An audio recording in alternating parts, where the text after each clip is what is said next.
점심을 먹는데 딸애가 와서 그런 이야기를 하더라고요. 친구 아빠가 스스로 목숨을 끊었다. 그런 얘기를 해요. 그런데 그 딸 애가 이제 그런 일을 겪으면서 굉장히 충격이 컸겠죠. 어, 사실 딸에게 그런 이야기를 했대요. 하나님이 살아계시면 어떻게 그럴 수 있느냐? 하나님께서 왜 도와주시지 않았느냐? 이제 그러면서 자기는 앞으로 절대로 하나님을 믿지 않을 것이다. 교회 가지 않겠다. 그런 이야기를 했다고 제가 들었습니다. 우리가 살다 보면 정말 많은 유혹을 받죠. 유혹을 받을 뿐만 아니라 또 많은 시험도 받습니다. 그런데 그 모든 시험과 유혹을 우리는 물리칠 수 없는 시험과 유혹이 없다는 것이죠. 하나님께서 고린도전서 10장 13절에 이렇게 말씀하십니다. 사람이 감당할 시험 받기는 너에게 당한 것이 없나니 너희 감당하지 못할 그런 시험 당함을 허락하지 아니하시고 능히 감당하게 하시느니라. 즉 하나님께서는 우리의 삶에 어떤 시험이나 유혹들이 찾아올 때에 그것을 능히 우리가 감당할 수 있을 만큼의 시험과 유혹을 주신다는 것이죠. 그 시험과 유혹은 여러 가지 의미가 있습니다. 우리의 죄로부터 오는 것도 있고 세상으로부터 오는 것도 있고 하나님께서 우리의 신앙을 더 단단하기 위해서 또 주시는 것들이 있죠. 중요한 것은 무엇이냐면 하나님께서 우리에게 능히 감당하게 하시느니라 라고 하는 약속을 주셨다는 거예요. 살면서 시험 없는 사람이 어디 있습니까? 유혹 없는 사람이 어디 있어요? 우리가 신앙생활 편안하게 아무 문제 없이 하는 사람은 아무도 없습니다. 그런 일들이 당할 때에 하나님께서 내가 너와 함께 할 것이다. 도울 거다. 내가 너의 하나님이 될 것이다. 그렇게 약속을 해주셨어요. 그래서 그 하나님 앞으로 가져오라는 것이죠. 그러면 하나님께서 들으시고 우리 가운데에 행하시겠다는 것입니다. 요즘 우리가 시편 말씀을 쭉 묵상을 하는데 이 시편 기자 다윗이 하나님 앞에 무엇을 이야기합니까? 계속해서 대적자, 원수 이야기하지 않습니까? 그런데 제가 하나님 원수를 갚겠습니다. 제가 이 대적자들을 다 물리치겠습니다. 그렇게 하지 않더라고요. 그러면 다윗이 그런 능력이 없었나요? 아니죠. 그럴 능력이 있었습니다. 그 주위에는 정말 용맹한 장수들이 있었고 또 전쟁에서 수많은 승리를 한 군대가 있었죠. 그런데 다윗은 한 번도 대적자들을 원수들을 그 군대를 끌고 가서 자신의 손으로 직접 처리한 적이 없어요. 그런 일들이 찾아오면 항상 하나님 앞에 나가서 하나님 어찌해야 합니까? 하나님 어찌해야 합니까? 악인이 이렇게 잘 돼서 되겠습니까? 하나님께서 저 원수들을 다 심판해 주옵소서. 그렇게 하나님 앞에 기도하고 그리고 하나님이 그렇게 하실 것이라고 하는 그런 확신을 가지고 신뢰를 가지고 하나님 앞에 간구를 하죠. 이것이 믿음이라는 것입니다. 우리 인류 역사 가운데에서 가장 많은 사람이 죽은 것은 종교와 이념 때문이에요. 우리 1차 대전, 2차 대전 때에 무려 몇 명이 죽었냐면 5,500만이 죽었습니다. 뭐 어마어마한 숫자죠. 우리나라 남한의 인구만큼 많은 사람들이 죽었습니다. 또 중세에는 십자군 전쟁이라는 게 있었는데 무려 200년 이 십자군 전쟁이요 종교의 이름으로 10번을 전쟁을 벌였는데 이 전쟁 가운데 당시에 200만이 죽었습니다. 지금으로 따지면 거의 1,000만에 가까운 수죠. 이것은 완전히 종교의 이름으로 싸우는 것이죠. 어, 우리 이스탄불에 가면 거기에 이스탄불이 이전에는 콘스탄티노플이었어요. 왜 콘스탄티노플이었냐면 콘스탄티 대제가 기독교 국가를 만들면서 거기에다가 성당을 짓습니다. 그런데 그곳이 함락돼 버려요. 누구에게? 이슬람에게. 그래서 그런데 이스탄불만 그런 것이 아니고 콘스탄티노플만 그런 것이 아니고 예루살렘에도 함락을 당합니다. 한때에 이슬람이 완전히 제국을 이룰 때가 있었어요. 그래서 지금도 예루살렘에 가면 뭐가 있어요? 황금 사원이 있습니다. 성전이 있던 그 자리에 이슬람 사원이 있어요. 황당하죠. 그런데 그것을 우리가 다시 되찾아야 된다. 그 이름으로 전쟁을 벌여서 정말 엄청난 많은 사람들이 죽었죠. 사실은 종교 전쟁이 아닙니다. 종교로 인하여서 피폐해진 그 사회를, 그리고 전쟁 때문에 많은 물자가 들어가고 사람들이 가난해졌잖아요. 그러니까 약탈하자는 것이죠. 사실 목적이 그거였어요. 그 이후에 중세 말에는 이제 이 스페인 지역을 중심으로 이단 신문소라는 게 생겼어요. 이 이단 신문소가 무엇이냐면, 우리가 이 기독교, 하나님이 우리에게 주신 말씀 외의 이단들, 그 사람들을 철저히 우리가 색출해서 그 사람들을 다 없애버리자. 그런데 문제는 무엇이냐면, 이단만 득세하냐 이거죠. 여러분, 이단보다 더 무서운 것이 무엇이냐면 가뭄과 그리고 질병과 기근입니다. 여러분, 그렇지 않아요? 그것은 당장 목숨을 위협할 수 있는, 그리고 그것은 사람의 힘으로 어떻게 할 수가 있는 게 아니에요. 여러분, 자연재해를 뭐 아무리 뭐 단을 쌓고 기후재해를 지난다고 해서 비가 옵니까? 하나님이 하늘문을 열어주지 않으면 이 자연재해는 해결되지가 않는 거예요. 그런데 민심이 나빠지니까 어떻겠습니까? 감이 오고 기근이 오고 질병이 생기고 민심이 나빠지니까 누군가 희생양이 필요하죠. 그래서 조금 평상시에 행동이 이상한 사람들, 우리 박 여사 같은 사람들은 조심해야 돼요. 중세에 태어났으면 잡혀갔을지도 몰라요. 그런 사람들을 잡아다가 이제 고문을 하는 거죠. 그리고 공개적으로 처형을 합니다. 여러분, 그것이 그 유명한 마녀사냥이라는 거. 마녀사냥. 뭐 죄가 입든 어떤 평상시에 좀 이상한 짓을 했다 그러면 죄 때문에 이런 재앙이 일어났다. 여러분, 그래서 우리 2차 세계대전 때 일본 군들이, 여러분, 우리나라에서도 마찬가지지만 중국에서도 사람이 하지 못할 짓을 얼마나 많이 했는지 몰라요. 정말 사람으로서는 할 수 없는 일입니다. 뭐 이건 진짜 인간으로는 할 수 없는 그런 악행을 저질렀다는 것이죠. 왜 그렇습니까? 바로 자신들의 이념 때문에, 종교 때문에 그런 일들을 벌였죠. 여러분, 거기서 끝난 게 아니에요. 우리 기독교 개혁이 1517년에 일어났는데, 그때 초기에는 뭐 교리나 신학이 이렇게 완성되지 않았죠. 지금은 학문적으로 잘 정리가 되어서 뭐 누가 반박을 할 수가 없습니다. 이미 많은 학자들이 신학적으로 또 교리적으로 잘 체계를 세워놨기 때문에. 그런데 그때에는 그러지가 않았죠. 그러다 보니까 지금처럼 뭐 장로교, 감리교, 성결교, 뭐 침례교, 그런데 나중에 생겨난 그런 교단들은 기존에 생겼던 교단들에서 저 우리랑 교리가 틀리네, 우리가 신학이 틀리나, 그래서 그 사람들을 정죄하고 사형시키고 얼마나 또 많은 사람들이 죽었는지 몰라요.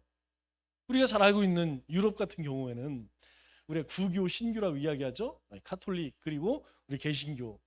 여러분, 무려 30년 동안 종교 전쟁을 벌여요. 신교와 구교가 전쟁을 벌입니다. 그래서 영국은 그거 싫다고 해서 성공회를 만들어 버리잖아요. 그리고 또 캐톨릭도 반으로 나뉘어서, 야, 우리는 동로마 교회, 서로마 교회로 나뉘어서, 야, 우리는 너랑 함께 못하겠다. 그래서 어디로 가버립니까? 러시아로 가버리잖아요. 그것이 러시아 정교회예요. 여러분, 러시아 정교회는 카톨릭입니다. 카톨릭 입장에서는 이단이죠. 영국의 성공회는 카톨릭 입장에서는 이단입니다. 불교로 따지면 원불교 있죠? 네, 기성 불교에서 원불교는 이단이라고 이야기, 자기네끼리는. 그런 과정 가운데에서 많은 사람들이 죽어나갔죠. 그러면 우리가 그러한 역사를 바라보면서 그것이 과연 하나님의 뜻일까? 하나님이 그것을 원하셨을까? 그것을 우리가 다시 한번 생각해 봐야 한다는 것이죠. 그것으로 인하여서 작게는 한 가정이, 한 교회가, 한 국가가, 그리고 이 기독교 세계 안에서도 신학과 교리가 다르다는 이유로 서로 정지하고 얼마나 많은 사람들이 죽었나 모르겠어요. 그러나 여러분, 우리가 분명히 알아야 할 것은 이단에 대해서는 분명해야 합니다. 하나님께서 우리에게 주신 이 말씀에서 잘못된 거짓된 교리를 전하는 것에 대해서는 우리가 분명하게 이단이라고 이야기하지만, 이단이라고 하여서 여러분 잡아다가 막 죽일 수 있나요? 그럴 수는 없다는 것이죠. 우리가 그들에게 회개하고 돌아오라고 권면하고 그렇게 할 수는 있지만 그것이 다르다고 해서 그냥 막 죽이고 그건 아니라는 것이죠. 그러나 분명한 것은 무엇이냐면 여러분 앞으로의 싸움은 진짜 교리와 신학의 싸움입니다. 여러분 신학과 교리가 별게 아니에요. 이 성경을 잘 책에 세우는 거 있죠? 우리 로마서를 읽고 갈라디아서를 쭉 읽어보면 또 우리가 읽었던 이 에베소 뭐 다른 성경도 마찬가지예요. 성경을 쭉 읽어보면 그 안에 원리가 있습니다. 하나님이 우리를 사랑하셨다. 그리고 우리를 위해 예수님을 보내셨다. 그리고 예수님을 통하여서 우리를 사하시고 여러분 신학이라는 것이 다른 게 아니에요. 교리라는 게 다른 게 아닙니다. 그게 교리인 거예요. 그런데 그렇게 생각하지 않는 그런 교단도 있다는 것이죠. 지금 뭐 엉망진창이 돼버렸어요. 그것을 한마디로 정리하면 이겁니다. 하나님 중심이냐 사람 중심이냐. 여러분 모든 신학 뭐 이런 얘기 저런 얘기 다 정리하면 한마디 한마디. 이 세상은 하나님 중심이냐 사람 중심이냐. 하나님 중심이면 그것은 신본주의, 하나님께서 세상을 만드시고 하나님이 주권자이시고 모든 것은 하나님께 돌아간다 이고, 사랑 중심이면 하나님은 없다예요. 사람이 중심이라는 것이죠. 여러분 그것이 여러분들에게 늘 말씀드렸던 칼빈주의와 알미니안주의. 인본주의 입장에서는 이 칼빈주의에 대해서 엄청 싫어합니다. 아니 신이 사람이 없으면 무슨 존재가 있냐 이렇게 이야기를 해요. 사람이 주인이라는 것이죠. 사람 없으면 하나님도 아무 의미가 없다는 것입니다. 우리가 성경을 몰라도 너무 모르는 것이고 하나님을 몰라도 너무 모르는 것이죠. 여러분 자기가 아무리 자기 눈을 가리어서 하늘은 없어 그런다고 하늘이 없어지나요? 세상이 없어지나요? 손바닥으로 하늘을 가릴 수 없다는 것이죠. 그런데 앞으로의 싸움은 이 싸움이라는 거예요. 우리에게는 너무나 당연하지만 그 싸움을 우리는 앞으로 할 것이라는 것이죠. 그래서 우리가 하나님 말씀을 잘 알아야 됩니다. 하나님 말씀을 잘 알아야만 무엇이 잘못된 것인지 무엇이 옳은 것인지 우리가 분별할 수 있다는 거예요. 물론 교회 안에서는 그렇게 가르치죠. 그러나 삶으로 들어가면 여러분 헷갈리는 부분들이 많다니까요. 청년들이 그런 이야기 하잖아요. 술 마시지 말라고 해서 술 안 먹는데 담배 피지 말라는 거 없잖아요. 저는 담배 안 피는데요. 저는 전담담배 피는데요. 이러고 앉았어요. 우리가 하나님의 말씀을 통하여서 하나님의 뜻이 무엇인지 깨닫지 못하면 우리 일상생활 가운데에서 이 방황할 수밖에 없다는 것이죠. 그래서 사도 바울이 이 에베소서 1장부터 3장까지 이야기한 게 뭡니까? 무엇입니까?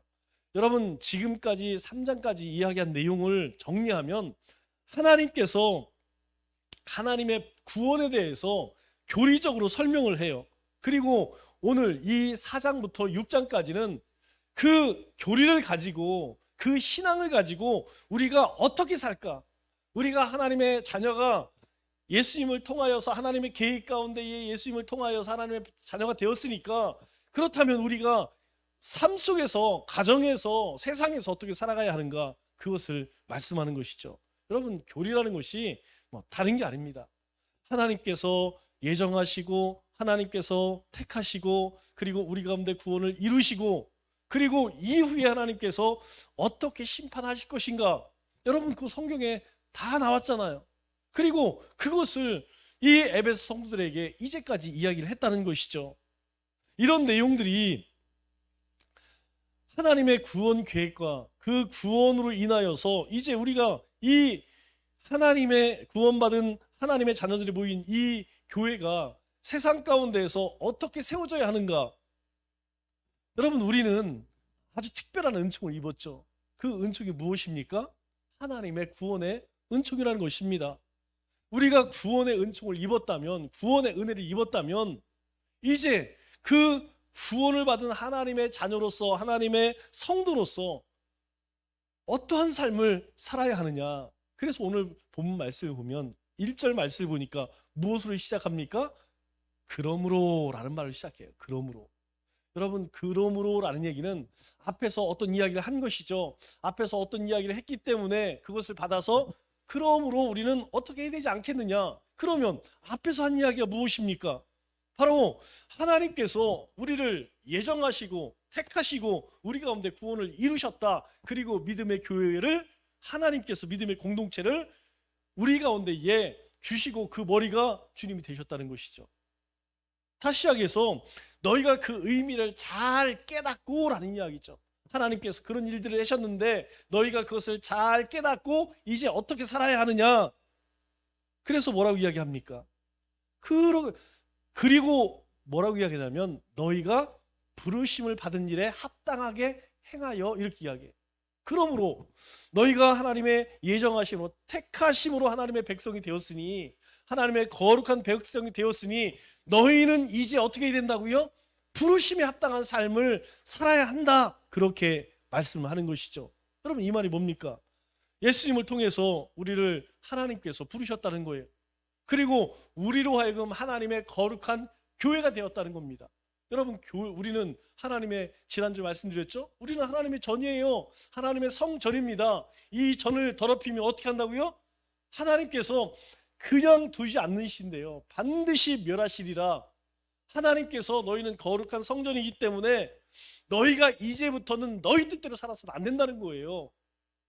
우리가 신앙생활 하면서 하나님의 말씀을 벗어나는 것, 불순종하는 것, 그래서는 안 된다는 것이죠. 이제 우리가 그 하나님의 예정하심으로 구원을 얻었다면 우리는 그 하나님의 백성의 합당한 삶, 그 부르심에 합당한 삶, 복음에 합당한 삶, 그 삶을 살아야 한다. 그렇게 말씀하는 것이죠. 하나님께서 특별히 우리 가운데에 직장이나 가정이나 또 교회 생활이나 또 우리가 속해 있는 그 공동체 가운데에서 어떻게 하라는 거예요? 너희가 어떤 존재인지, 너희는 그냥 한 개체로서 한 사회의 일원이 아니라는 거예요. 너희는 하나님 나라에 대사라는 것이죠. 너를 통하여서 세상 가운데 하나님을 보일 수도 있고 너를 통하여서 예수 그리스도의 복음이 전해질 수 있다는 거예요. 너를 통해서 하나님이 살아 계심을, 하나님께서 이 세상을 만드신 창조주이심을 너를 통해서 증명할 수 있다라는 것이죠. 그래서 우리 가운데에 그 부르심에 합당한 삶을 살라고 말씀을 하시는 것입니다. 그러면 여러분 우리가 어떻게 구원을 얻었습니까? 여러분 우리가 구원을 얻은 것은 오직 하나님의 택하심과 구원의 은혜, 이것은 우리가 한 일이 하나도 없다는 거예요. 하나님께서 우리 가운데 은혜를 베푸셔서 행하신 일이라는 것이죠. 그래서 우리가 믿음을 얻고 구원을 얻은 것은 하나님이 행하신 일이지만 문제는 우리가 어디서 살죠? 세상 가운데 산다는 것이죠. 즉 신앙과 믿음은 무엇으로 나타난다는 것입니까? 우리가 가진 이 신앙, 믿음, 그것은 우리의 인격과 생활로 나타난다는 것이에요. 그런데 우리의 신앙과 믿음이 눈에 보여집니까? 안 보여져요. 저 사람이 믿음이 많은지, 저 사람이 믿음이 없는지, 저 사람이 정말 말기참회를 잘 하는지 안 하는지 잘 몰라요. 그래서 여러분들에게 녹음하라는 거예요. 제가 안 믿기 때문에. 여러분 모릅니다. 사람이 어떻게 알아요? 사람 속을. 저 사람 믿음이 좋은지 안 좋은지. 그런데 그것을 확인할 수 있는 방법이 무엇이라고요? 그 사람의 인격과 생활이라는 거예요. 여러분 예수님을 만나면 뭔가 바뀌어지는 게 있어야 되죠. 완전히 예수님처럼 되라는 얘기가 아닙니다. 우리 가운데는 다 쓴뿌리들이 있어요. 연약함이 있습니다. 여러분 그것들이 조금씩 바뀌어져 가야 되지 않겠습니까? 예전이나 지금이나 어제나 오늘이나 변화한 게 없어요. 그렇다면 그 사람에게 믿음이 있다고 이야기할 수 있을까요? 그 사람이 정말 하나님을 경외하고 하나님의 뜻을 쫓는 사람이라고 할 수 있냐고요? 없다는 것이죠.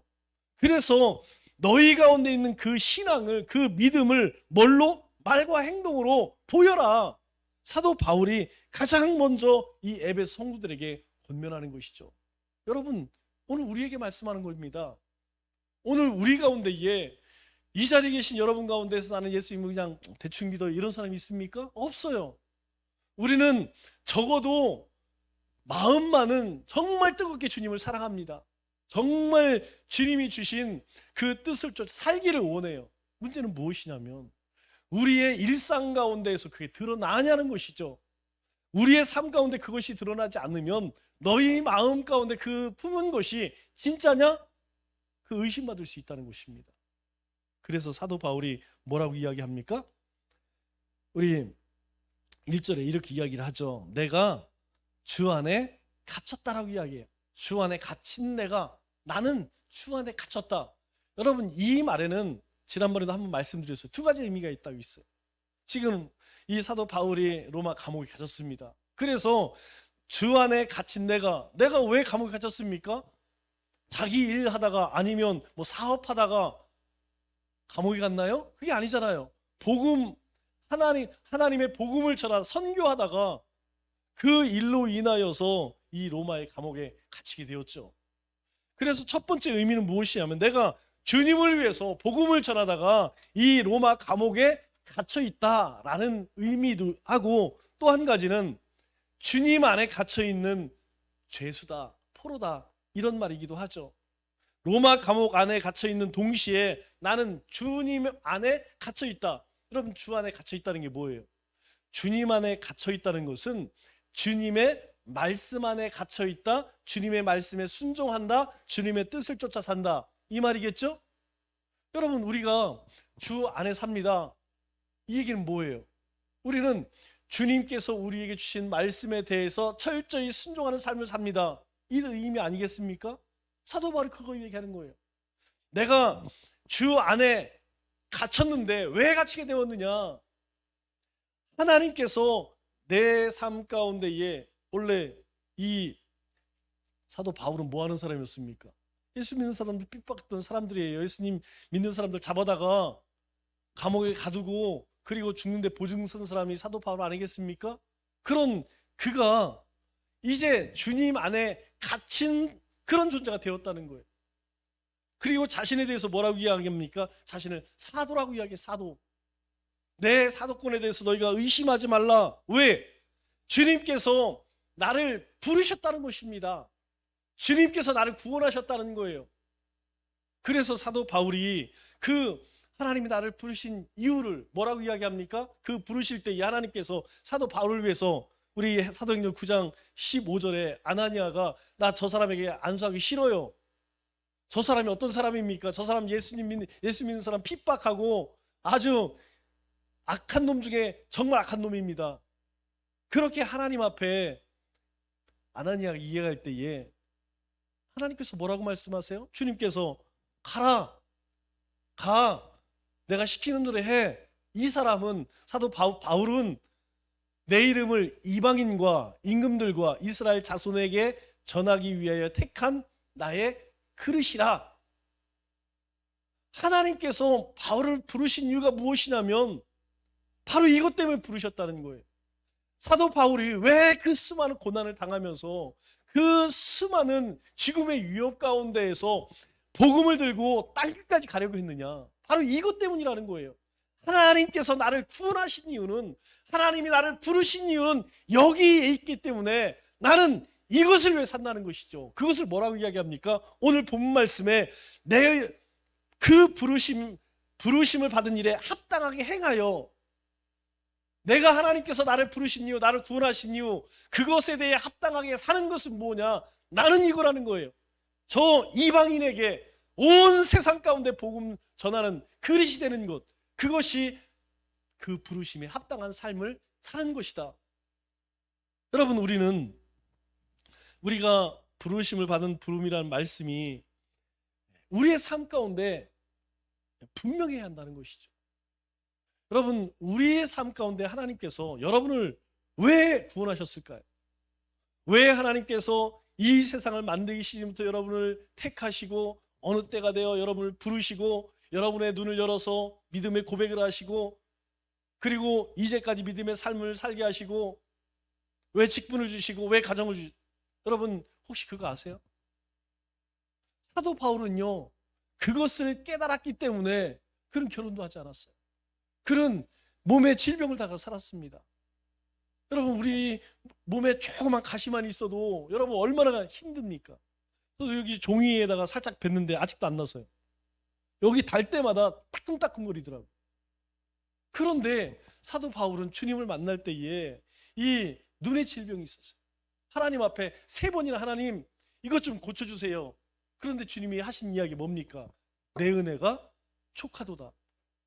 여러분, 눈으로 고생하지 않고 아주 밝은 눈, 그리고 말 잘하는 그런 은혜를 주셨다면 얼마나 더 열심히 복음을 전했겠습니까?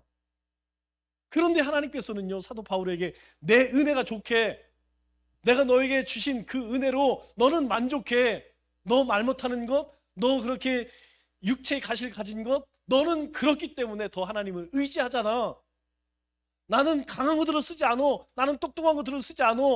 나는 연약한 것, 약한 것, 그것을 들어서 세상에 잘난 것들을 꼬꾸라뜨릴 거야. 여러분, 사도 바울이요, 말 치지 못했어요. 여러분, 우리 고린도 전후서 요즘 읽으면서 고백하잖아요. 내가 말 못한다고? 그러나 나는 글로서, 지식으로서 나는 어떤 사도들보다 난 부족하지 않아. 얘기하잖아요. 그런데 문제는 말을 잘 못해, 연설을 잘 못해, 설교를 못한다는 거예요. 사람들 앞에만 쓰면 공포증이 생기고 말을 더듬고. 그러나 그가 조용히 묵상하면서 이 사도 바울이 쓴 서신서를 한번 읽어보세요. 여러분, 기독교의 진수 아닙니까? 우리가 사도 바울의 그 편지 읽을 때마다 여러분, 우리의 속을 너무나 잘 알고 우리에게 주신 은혜가 어떤 것인지 정확하게 깊이 있게 그렇게 표현하잖아. 사도 바울은요, 왜 그렇게 했느냐? 그 좋은 가문과 그 좋은 학벌 가지고 왜 그 일을 했느냐? 바로 이것 때문이라는 거예요. 하나님께서 택한 하나님의 그릇이라는 것이죠. 나는 그것을 위해서 나는 주님 앞에 간 날까지 살겠다는 것입니다. 오늘 우리에게 이 말씀하시는 이유가 뭐예요? 에베소 성도들에게 이 말씀하시는 게 무엇이에요? 그냥 살아 있으니까 사는 것입니까? 죽지 못해서 직장에 가서 일을 하고 가정을 돌보고 자녀를 키우는 것입니까? 아니라는 것이죠. 세상 사람들은 그럴 수 있어요. 세상 사람들에게는 하나님 나라엔 소망이 없기 때문에 사는 것이 힘들죠. 고통스럽죠. 그래서 그들은 죄를 먹고 마시는 것에 대해서 아무런 죄책감을 가지 않아요. 그러나 우리는 다르다는 것입니다. 우리는 말하는 것도 행동하는 것도 사는 목적도 다르다는 거예요. 무엇이 다르다는 것입니까? 우리는 어떤 목적 때문에 하나님이 우리를 부르셨다는 거예요. 그래서 하나님께서 우리를 부르신 이유를 뭐라고 이야기합니까? 여러분, 우리를 부르신 이유가 뭐예요? 우리를 구원하시기 위해서 우리를 부르셨다는 거예요. 나를 살리기 위해서. 그냥 내비두면 죄 가운데에서 영원한 하나님의 심판, 진노 가운데 갈 수밖에 없는 존재이기 때문에 너 거기 가면 안 돼. 너는 내가 택한 내 백성이야. 너 이리 와. 그래서 우리를 구원하셨다는 것이죠. 또 하나는 무엇입니까? 바로 하나님 나라의 사명을 위해서 우리를 부르셨다는 거예요. 하나님께서 하늘에서 뜻을 이룬 것처럼 이 땅 가운데 이루는 그 일을 위해서, 하나님의 나라가 이 땅에 이루어지는 그 일을 위해서 우리를 하나님 부르셨다는 거예요. 이걸 기억해야 합니다. 아브라함 왜 부르셨죠? 여러분, 아브라함을 부르실 때 뭐라고 해요? 너는 내 친척 본토 아비집을 떠나 내가 너에게 지시할 땅으로 가라, 이렇게 이야기해요.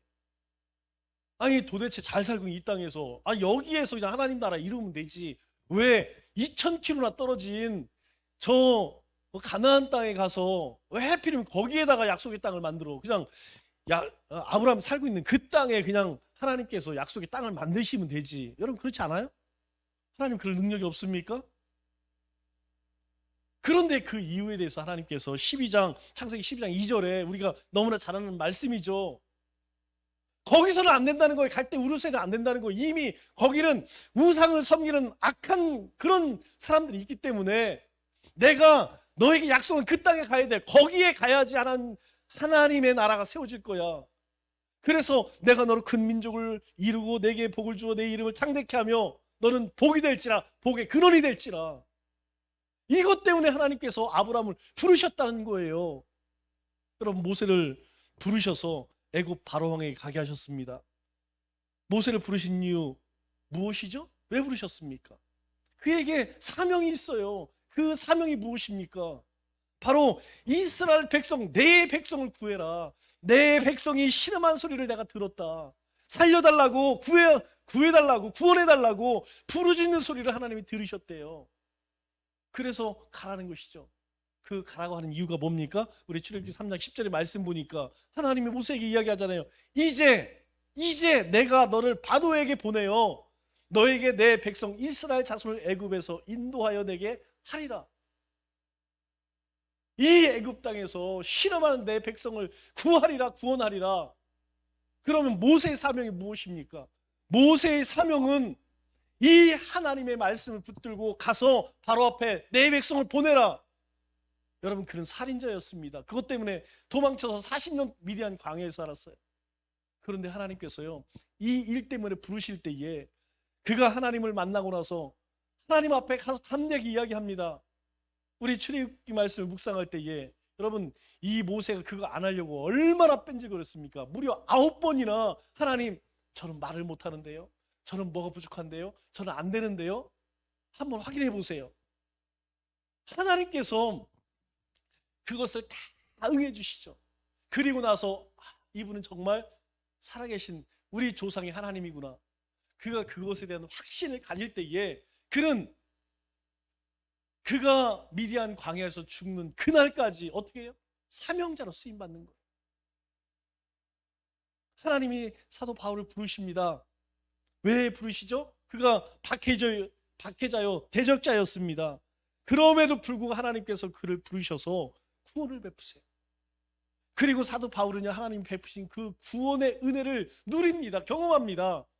아, 구원이 이런 것이구나. 그리고 구원받은 하나님의 백성에는 하나님께서 성령을 부어주시는구나. 여러분, 그것을 끝났습니까? 아니에요. 구원을 이루셨을 뿐만 아니라 사도 바울에게 너는 이방인의 그릇이 될 것이다. 내 그릇이 될 것이다. 사명을 주셨어요. 또 다른 부름이 있다는 것이죠. 우리를 구원하시기 위해 부르셨을 뿐만 아니라 우리를 세상의 사명자로 하나님의 뜻을 이루는 도구로 쓰시기 위해서 우리를 또 부르셨다는 것입니다. 그래서 사도 바울이 어느 곳에 가든지 나도 사도야. 내가 다른 예수님이 12사도와 나는 비교해서 내가 부족할 것이 없어. 내가 더하면 더했지 내가 그들에게 부족할 게 없어. 그렇게 이야기하잖아요. 왜 그렇습니까? 주님을 만났어요. 주님께서 자신에게 주신 사명이 있었어요. 그래서 그가 내가 달려갈 길, 나는 목숨도 아까워하지 않아 전심전력으로 그를 위해서 일평생 살았다는 것이죠. 하나님께서 우리를 불렀습니다. 불러주셨습니다. 여러분, 우리 모두는 하나님이 부르셨어요. 여기 이 가운데 우리를 하나님이 부르시지 않은 사람이 있네. 나는 그냥 어떻게 하나님을 알게 돼서 나는 내가 그냥 믿음이 생겨서 나는 하나님 알았어. 그런 사람 없다는 것이죠. 모든 하나님의 백성은 하나님께서 은혜를 주셔서 다 하나님의 부르시로 말미암아 구원을 얻었고 또한 우리가 이 땅 가운데서 행할 사명을 주셨다는 것이에요. 여러분, 그것이 은혜이고 그것이 영광 아닙니까? 우리가 받은 가장 큰 은혜와 우리 가운데 가장 큰 영광은 바로 그것이라는 거예요. 우리가 그 두 가지만 기억하고 산다고 하면 우리는 온 세상을 만드신 그 창조주 하나님의 백성으로서 합당하게 산다는 거예요. 그래서요, 고린도서 3장 15절에 이렇게 우리에게 이야기합니다. 여러분, 이 말씀 우리가 엊그저께 읽은 말씀이에요. 잘 보세요. 너희는 믿음 안에 있는가? 너희 자신을 시험하고 너희 자신을 확증하라. 하나님이 우리를 부르셨어요. 우리에게 믿음을 주셨어요. 그런데 이 고린도 성도에게 하나님께서 말씀합니다. 믿음 안에 있는가? 너희 자신을 시험하고 너희 자신을 확증해라. 네가 정말 그 주 안에 있어? 네가 정말 믿음 안에 있어? 그것을 네 스스로 시험하고 내 스스로 확인해봐. 예수 그리스도께서 너희 안에 계신 줄을 너희 스스로 알지 못하느냐? 하나님이 너희 안에 있지 않느냐? 이 말을 바꿔 이야기하면 무슨 말입니까? 하나님이 너를 구원하셨지. 그리고 너는 누구의 것이라는 거예요? 우리는 하나님의 것이라는 것이죠. 그래서 너희는 너희의 먹고 마시고 입는 살기 위해 세상에 존재하는 존재가 아니라는 거예요. 너희는 하나님이 구원을 이으신 존재이기 때문에 이제는 너희는 하나님의 자녀라는 것이죠. 그렇다면 하나님의 자녀로서의 삶을 살아야 한다는 거 아니겠습니까? 그래서 그렇지 않으면 뭐래요? 너희는 버림받은 자니라. 그렇게 행하지 않는다면 너희는 하나님 앞에 버림받은 거야. 왜 이 이야기를 하죠? 하나님이 우리를 부르셨다는 거예요. 그렇기 때문에 하나님께서 우리 가운데 구원을 이루셨기 때문에 이제는 너희가 하나님의 자녀로서 합당하게 살아야 되지 않느냐. 여러분, 하나님 앞에 합당하게 사는 게 뭡니까? 시간이 좀 지나면 이거까지만 할게요. 여러분, 하나님 앞에 합당하게 사는 게 뭐예요? 많은 것 같지만 뭐 열매를 맺어라, 고난을 이겨라, 뭐 여러 가지 많이 있습니다. 그러나 여러분, 잡다한 거 다 떼고 나면 두 가지. 첫째는 내가 거룩하니 너희도 거룩하라. 하나님 우리를 구원하셨잖아요. 우리의 의로 우리의 공로로 구원받은 것이 아닙니다. 오직 하나님의 은혜를 구원받았어요. 그러니까 너희도 하나님처럼 그렇게 거룩하라는 것이죠. 우리 데살로니가 4장 7절에 우리에게 말씀하십니다. 하나님이 나를 부르심은 부정하게 하심이 아니오 거룩하게 하심이니. 나를 부르신 것, 그것은 너희가 거룩하기를 원하신다는 거예요. 두 번째가 무엇입니까? 하나님께서 우리를 구원하셨다면 우리를 통해서 하나님께서 원하시는 일이 있는데, 그것이 디모데후서 4장 2절에 너희는 말씀을 전파하라. 주님께서 이 땅을 떠나시면서 너희는 가라. 모든 민족을 제자로 삼아 아들과, 그리고 올해 표 너희는 말씀을 전파하라. 여러분, 다른 거 아니에요. 너희가 어느 곳에 가든지 복음의 증인이 되라. 왜? 우리가 경험했으니까. 우리의 삶 가운데 하나님이 행하신 일이기 때문에 너희가 그것 나타나라는, 그것 증거하라는 거예요. 삶으로 증거하고, 가능하면 입술로 증거하고, 다른 방법이 있으면 그걸로 하라는 거예요. 말씀을 맺도록 하겠습니다. 우리는 하나님이 택하심으로 택정함을 받아서 거룩한 하나님의 자녀가 되었습니다. 오직 하나님의 은혜로 구원받은 우리는 구원받은 하나님의 자녀답게 살기를 하나님이 원하신다는 것이죠. 언제나 하나님께서 베푸신 사랑과 은혜에 감사하고 찬송하며 또 우리에게 주신 비전과 사명을 쫓아 믿음으로 살아야 할 것입니다. 남은 3일도 우리를 부르신 그 부르심에 합당한 삶을 사시는 우리 믿음의 권속들 다 되시기를 주님의 이름으로 축원합니다.